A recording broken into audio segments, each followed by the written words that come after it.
Welcome back to CUTV News Center. I'm Andy Hughes with your sports report. The Cal U women's tennis team swept West Virginia State 9-0 at Rodman Park on Sunday in the team's final match before the PSAC tournament this weekend. The sweep by the Vulcans, the top team in the Atlantic region, over the visiting Yellow Jackets, the third best team in the region, marked the final home match for senior Jade Pondikas. Cal U head coach Pablo Montana spoke to CUTV's Creighton Rabs about the impact Pondikas has had on the team. Jade's been a blessing all 3 years for us, and this fourth year she's been doing great too. She had an outstanding fall semester. She won, or she got to the finals of the fall regional championships in singles and doubles, and then she was hurt earlier this spring, and you saw from our schedule that we took some hits. And I'm not sure if Jade was in the lineup in the early part of the spring that we could have won our matches, but I can guarantee you they would have been a lot closer. And just having her strong right now and having her healthy has just made a huge difference on our team. The friendships I have on the team and going through all the tough moments together and building a united team, that's been like the highlight of my 4 years, and getting to know all my teammates. I mean, we're from all different countries, so it's been really nice. We've won PSACs and regionals straight for the last 8 years, so our goal is obviously to win it again and just keep working hard and making sure we stay on the top. You know, to win the PSACs is still like a big deal. So, you know, that's always been one of our goals early on this year, is to, try to win the PSACs, try to win the regionals. And we've never made it to a Final Four in the NCAA tournament, so that's, one goal that we're trying to shoot for. And we've been close the last few years. We've gotten to the quarterfinals in like the last 5 out of 6 years. So we're trying to keep on going farther with that. The Vulcans will travel to IUP for the PSAC team tournament this weekend. They will face Millersville, who defeated Westchester in the quarterfinal round. For updates, log on to calvulcans.com. For CUTV News Center, I'm Creighton Rabs. With the spring season finally starting to settle into Pennsylvania, the golf courses in the area have been very busy. In fact, the California Vulcans men's golf team has been making some noise lately on the course this season. This past week, the team won the 50th annual Cecil C. Spadafora Invitational, which was hosted by IUP.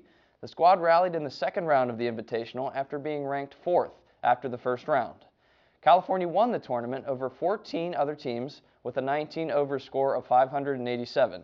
IUP and Davis and Elkins tied for second place in the tournament with 593. Senior Adam Jeffrey led the team with a 2-under-par score of 69 in the second round.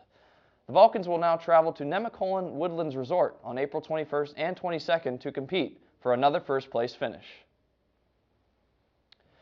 Well, after the horrible tragedy that occurred at the Boston Marathon on Monday, the entire area of Boston is looking for help in many different ways. Although the tragic events cannot be undone, the entire area of Boston came together on Wednesday night during the NHL game between the Boston Bruins and the Buffalo Sabres at the TD Garden. It was the first major sporting event held in Boston since the tragedy on Monday. The pregame national anthem was very emotional as the entire arena sang the national anthem together in a very loud fashion. During the game, the crowd chanted USA and We Are Boston. In addition, a t-shirt with the name of Martin Richard, the 8-year-old victim of the tragedy, was hung on the statue of Bobby Orr outside the TD Garden. Although the Sabres ended up winning the game 3-2 in a shootout, no one will forget the ending to the game. After the shootout concluded, both teams skated to center ice and saluted the crowd with their hockey sticks in the air to show their support for the Boston area. So guys, there as you saw, a good response last night. Great sportsmanship as well between Boston and Buffalo saluting. There was the Bruins donated thousands of dollars to the relief fund. So sports is kind of an outlet for this healing process. Obviously the events can't be undone, but it was really nice to see what happened last night. It was a very emotional moment. I've seen all of the footage of the event, and although it was hockey, although it was sports, like you said, definitely everyone's minds are still healing, still thinking about that tragedy, and I thought it was a great homage to all the victims of the bombings. Yeah, sports can uplift a city. We saw after September 11th, the 2001 attack, the New York Yankees made that run in the postseason, just falling short of the Arizona Diamondbacks, but the whole entire city of New York City lifted. And then, as we saw it with Hurricane Sandy too, with the Giants football team. I mean, sports is a good way to escape reality. Yeah, it is. Every game that takes place in Boston now this year is going to be a little bit different, a little bit more emotional. All right, Absolutely. well, always good stuff, Andy. Thank you. And tonight, Joy, we have an amazing clip. If you've never seen the daredevil sport of flying with a wingsuit, you have missed out. A wingsuit allows you to fly like a bird, swooping and diving. Tonight, we watch wingsuit master Alexander Poli zoom through a small cave opening in his latest daredevil stunt. Take a look.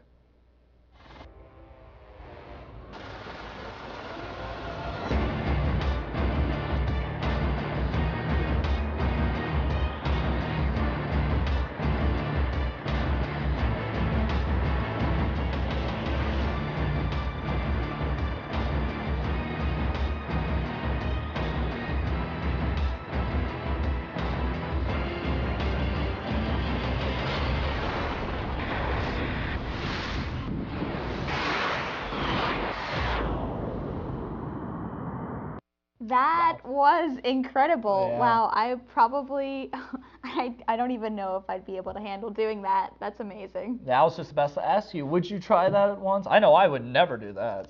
I would But don't try a know. wingsuit, but I definitely wouldn't try to go through that tiny little triangle crevice that he did. That was amazing. So high up in the air, too, and everything. Well, that will do it for this week's edition of News Center.